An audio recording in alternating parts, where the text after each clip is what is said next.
Thank you, Chairman Tonko. I want to welcome our EPA Administrator Regan back to the committee. Since your last appearance, you've worked to restore EPA and put the agency on a better path towards combating climate change and protecting public health. And I'm pleased to have the opportunity today to discuss how we can build on this progress and continue to deliver for the American people. Last year, Congress passed the bipartisan infrastructure law that provided much-needed resources to EPA to uplift communities across the country, and we have an opportunity to use this law to rebuild our communities and economies stronger than before, while providing the environmental leadership needed to usher a healthier and more sustainable future for every American. Now, while EPA's efforts are certainly heading in the right direction, there's obviously much more ahead of us, as I'm sure the Administrator would agree. The bipartisan infrastructure law was just a down payment on our clean and climate-safe future, which is why the EPA's budget request builds on the down payment to address the challenges ahead. Time and again, we see evidence that a strong economy and strong environment and public health protections go hand in hand. This budget reflects that evidence to provide critical investments in the health, safety, and prosperity of our families and our environment. For example, the budget includes $1.1 billion for EPA to improve our nation's air quality.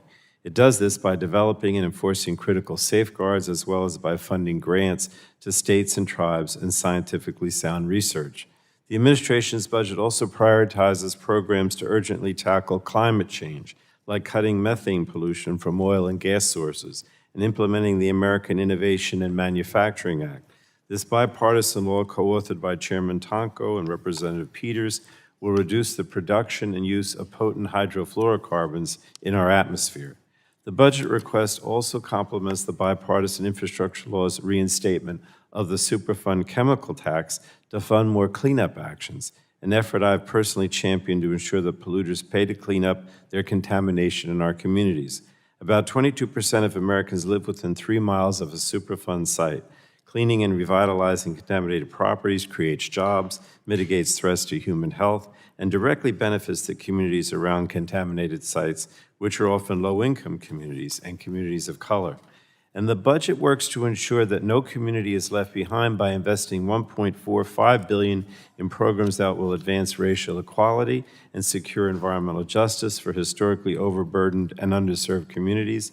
And I'm particularly pleased that EPA is creating a new Environmental Justice National Program Manager position to help deliver on its promises to disproportionately impacted communities who struggle with legacy pollution for far too long. Clearly, we are expecting EPA to tackle an enormous amount of critical work right now to protect our communities and our families, and the agency is taking the lead in replacing the nation's lead service drinking water lines. It's managing the risk from dangerous chemicals under the Toxic Substances Control Act program, and it's revitalizing other contaminated sites through the Brownfields program.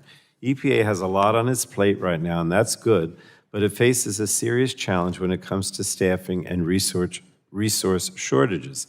And that's why I support the budget's request for more resources to bolster EPA's capacity, develop a pipeline of qualified staff, strengthen and support scientific integrity, and ensure EPA can meet the statutory obligations that we set for it.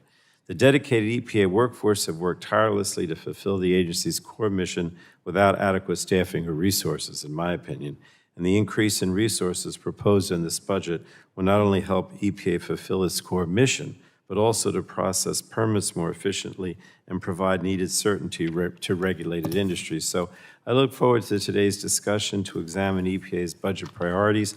We're ready to work with you to ensure that everyone in every community, regardless of their zip code, realizes their right to clean air, clean water, and clean land. So thank you, Administrator, for all that you've done and that you will do. And I yield back, Mr. Chairman.